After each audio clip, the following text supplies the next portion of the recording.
లోకం నుంచి భూమి మీదకు వచ్చి తిరిగి తన లోకంలోకి వెళ్లలేని పరిస్థితుల్లో భూమి మీదనే మానవ కన్యగా సంచరించడం మొదలుపెట్టింది నీలవంతి. తనకు తెలిసిన మాయలు, మర్మ విద్యలతో పక్షులతో మాట్లాడడం, జంతువులతో మాట్లాడడం, రాళ్లు, రప్పలు, చెక్కలు, చెట్లు, ఇలా భూమి మీద ఉన్న ప్రతి వస్తువుతో, ప్రతి జీవంతో మాట్లాడగలిగే శక్తి ఉన్న నీలవంతి తన విద్యలన్నీ పుస్తకంలో రాసింది. ఈ పుస్తకాన్ని నీలవంతి గ్రంథం అంటారు. నీలవంతికి ఉన్న యక్షిణీ శక్తులని తాను చేజిక్కించుకోవాలని ప్రయత్నించాడు నిశీధి మాంత్రికుడు పుండాక్ష.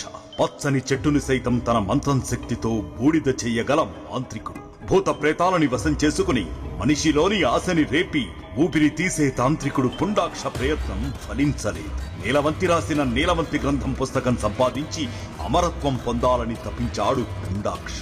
ఈ విషయం తెలుసుకున్న నీలవంతి తాను రాసిన పుస్తకం సగం చదివిన వారికి పిచ్చి పడుతుంది అని, పూర్తిగా చదివిన వారికి మరణం సంభవిస్తుంది అని శాపం పెట్టి ఆ ఆరావళి పర్వతాలలో అదృశ్యమైపోతుంది. నీలవంతి పుండాక్షలకు తరతరాలుగా ఘోరమైన తాంత్రిక యుద్ధం జరుగుతూనే ఉంది. ఇప్పటికీ కూడా ఆరావళి పర్వతాలలో నీలవంతి మాటలు వినిపిస్తాయని, చాలా మంది పశువుల కాపరులకు నీలవంతి కనిపిస్తుంది అని చెప్పుకుంటారు. మరి నీలవంతి ఎప్పుడు వస్తుంది?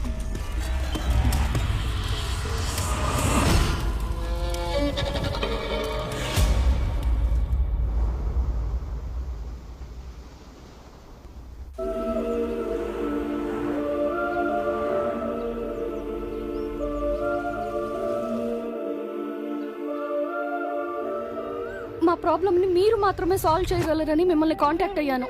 మీరే మమ్మల్ని కాపాడాలి. You are the best mentalist of the country. అందుకే చాలా రోజుల నుంచి వెయిట్ చేసి మరీ మిమ్మల్ని కాంటాక్ట్ అయ్యాను. సూర్యోదయం కోసం ఎదురు చూడాల్సిన పనే లేదు. అది ప్రకృతి ధర్మం. అలాగే టైం వస్తే మనుషులు కలుస్తారు. అది విధి ధర్మం. చెప్పండి, మీ ప్రాబ్లం ఏంటి? దెయ్యం.